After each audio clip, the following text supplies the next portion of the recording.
Good evening, students. Today I am going to talk to you about hydronephrosis, hydronephrosis of the kidney. The definition of hydronephrosis of the kidney is the dilatation of the pelvic calluseal system because of the obstruction to the outflow of urine from the kidney and the pelvis, or maybe from the ureter. So proximal ureter, the pelvis and kidney will become dilated. Here you find in P, this is the pelvis of the kidney and these are the calluses. So the pelvis and calluses, if there is an obstruction, they become dilated. And the aseptic dilatation is called hydronephrosis. In case, God forbid, this becomes infected and becomes full of pus, then it is called pyonephrosis, a dreadful complication. This is the ultrasound scan picture of hydronephrotic kidney.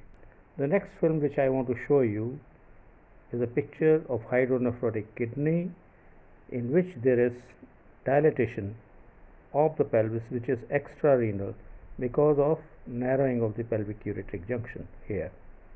So there is an obstruction, partial obstruction to the outflow of urine, so the pelvis gets dilated.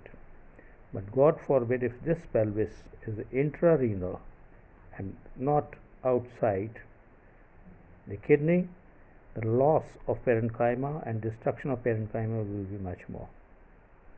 Now, you can do the contrast studies in hydronephrosis.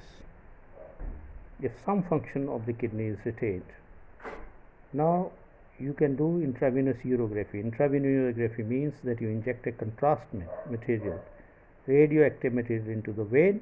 It is excreted by the kidney, and in case there is obstruction to the outflow of the urine, you can visualize the dilated pelvis. The pelvis is dilated here because of the obstruction, and you also find the calluses. They are dilated. They are club shaped. Generally, the shape of the calluses is cup shaped like this. It is like cupping, normal cupping.